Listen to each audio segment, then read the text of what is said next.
আসসালামু আলাইকুম, শুভ সকাল। তো আজকে প্রতিদিনের ন্যায় আজকেও আমি একটা ইঞ্জিনের গুরুত্বপূর্ণ যন্ত্র নিয়ে আলোচনা করব। সেটা হলো একটা প্যালেঞ্জার। এই প্যালেঞ্জারের জন্য অনেক সময় আপনার ইঞ্জিনের স্টার্ট হয় না বা সমস্যা দেখা দেয়, বেশি তেল খায়, কম তেল খায়, বিভিন্ন ধরনের সমস্যা। যেহেতু আমি ইঞ্জিনিয়ার এবং এটার বিষয়ে আমি পাওয়ারের থেকে লেখাপড়া করছি, ভোকেশনাল থেকে লেখাপড়া করছি, এটা বিষয়ে আমার অভিজ্ঞতা আছে এবং নিজে হাতে আমি কাজ করি পাম্পের। তো সেহেতু আপনাদের সাথে এই প্যালেঞ্জার সম্পর্কে আজকে বর্ণনা দিচ্ছি। তো এইটা হলো প্যালেঞ্জার। তো এইটা হলো প্যালেঞ্জার ব্যারেল। এটা একটা হোল আছে, একটা ইনলেট, একটা আউটলেট। আর এই প্যালেঞ্জারের পিস্টন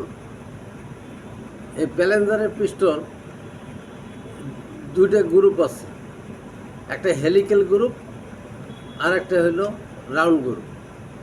তো দেখেন হেলিক্যাল গ্রুপ, এইটা হলো হেলিক্যাল গ্রুপ। আরেকটা হেলিক্যাল গ্রুপ দিয়ে আবার বাইপাস আছে। আপনার সবসময় যে কত অশ্বশক্তির ইঞ্জিন, সেই ইঞ্জিনের কত ঘোড়ার ইঞ্জিন, সেইটার উপর বেসেস করি আপনার সিলিন্ডারের যে আপনার স্টক টিডিসি এবং বিডিসি, এইটার সমন্বয় দূরত্ব এবং ব্যাসার্ধ, পিস্টনের যে ব্যাসার্ধ, এইটার উপর কার্যশক্তি উৎপন্ন হয়। এই কার্যশক্তিটা পরিপূর্ণ এয়ার এবং ফুয়েল যে মিক্সারটা লাগে, যে মিক্সারে আমরা প্রজ্বলন ক্রিয়া হয়, সঠিক তাপ উৎপন্ন হয়, সেইটা এই প্যালেঞ্জারের উপর নির্ভর করে। এই যদি ছোট ইঞ্জিন হয় তো প্যালেঞ্জারের পিস্টনের ডায়ামিটারটা কম হবে, আর যদি বেশি বড় ইঞ্জিন হয় তখন এই প্যালেঞ্জারের ডায়ামিটারটা বড় হবে। আর এখানে এটা গেল ডায়ামিটার, তেলের পরিমাপ সিলিন্ডার নজলে স্প্রে করার জন্য ডেলিভারি দিয়ে থাকে। তো ইঞ্জিনের যে স্পিড তোলানো হয়, আইডিয়াল স্পিড এবং হাই স্পিড, এই স্পিডকে নিয়ন্ত্রণ করে এই প্যালেঞ্জার পিস্টন।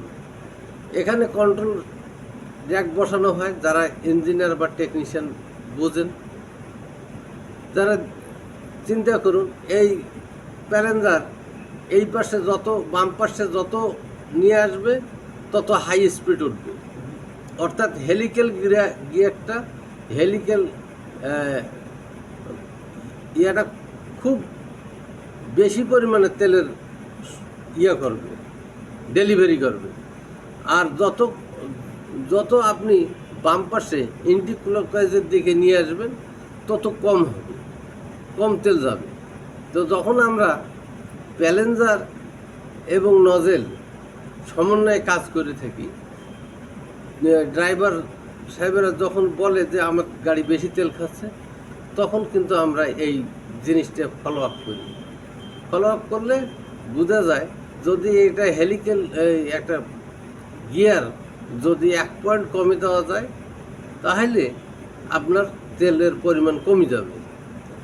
অতএব ফির আবার যদি কমে যায় থাকে কারো, যে আমার গাড়ি স্পিড নিচ্ছে না, অ্যাক্সেলেটার চাপি স্পিড নিচ্ছে না, তাহলে তখন আমরা 1 পয়েন্ট বাড়িয়ে দিই।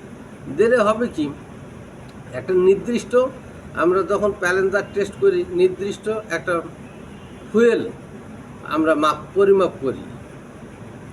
পরিমাপ মেশিনে তোলার পরে আমরা যখন পাম্প করি, তখন কোনোটা 2.5 মিলি বা 2 মিলি বা 3 মিলি আমরা পার মিনিটে দিয়ে থাকি, তখন ওইটার ওপর ভিত্তি করে আমাদের ইঞ্জিনের কার্যশক্তি। তাহলে এখান থেকে বোঝা যাচ্ছে যে ইঞ্জিনের তেল কম খাওয়া এবং বেশি খাওয়া এই বিষয়টা।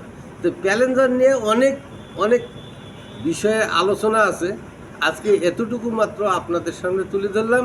আগামী দিনে আরও বিশদ আকার আলোচনা করব ইনশাল্লাহ। আপনারা পাশে থাকুন, আমার চ্যানেলটি সাবস্ক্রাইব করে আপনার যোগাযোগ রাখুন। আসসালামু আলাইকুম।